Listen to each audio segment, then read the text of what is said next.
You may have missed it, and if you did, I want to remind you of a significant date in space exploration history. July 20th, 1969. The entire world held its breath as astronauts Neil Armstrong and Buzz Aldrin of the Apollo 11 crew landed the lunar module on the moon's surface. You may recall those initial words from Armstrong when they landed. Houston, Tranquility Base here. The Eagle has landed. At 10:56 p.m. Eastern Daylight Time, Armstrong is ready to plant the first human footprints in another world. With over 500 million people watching television, he descends the lunar module's ladder inch to the surface and proclaims, "That's one small step for man, one giant leap for mankind." When Buzz Aldrin joined Armstrong on the lunar surface, his first words were, "Magnificent desolation." Well, over 56 years later, both statements have profound significance.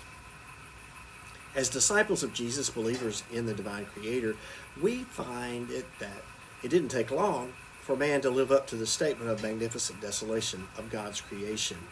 Just over a handful of chapters into Genesis, man's corruption and wickedness were great on the earth. Genesis chapter 6 tells us this. And then later in chapter 6, verse 6 and following, are these fateful words. "And the Lord regretted that he had made man on the earth, and it grieved him to his heart. So the Lord said, I will blot out man, whom I've created from the face of the land, man and animals, creeping things, and birds of the heavens, for I am sorry that I made them." In other words, perhaps we can all agree that the words magnificent desolation were very appropriate at the time. If the story had ended here, it would have been tragic. But it didn't.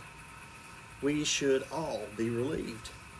God had a plan for humanity's redemption, and he began it by cleansing the earth with water and setting in motion the new beginning. However, God's most significant part of his redemption plan was his relationship with us. He planned to eradicate any long-distance relationship with humanity. God's desire was for closeness. His plan never included coercion, harassment, arm twisting, or intimidation. And no matter how man acted toward God, he allowed his plan to unfold slowly and deliberately over the centuries.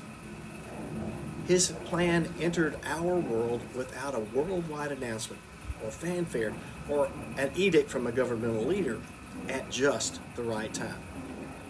One night, appearing to shepherds tending their sheep, heralding angels announced the birth of the promised Messiah in the most unlikely, insignificant hamlet called Bethlehem, far from any seat of human power.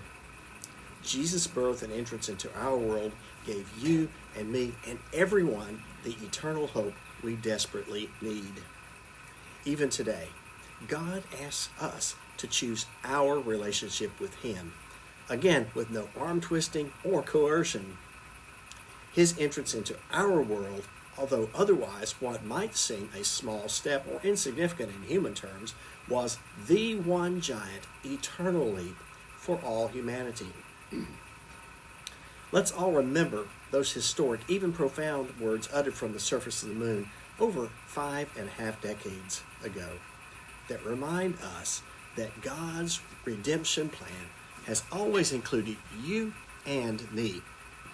He knew the magnificent desolation of our human state, and even though what to us might seem to be an ordinary birth was nothing short of extraordinary, he placed humanity on a new trajectory toward an eternal leap for all mankind. And let's all thank God for that.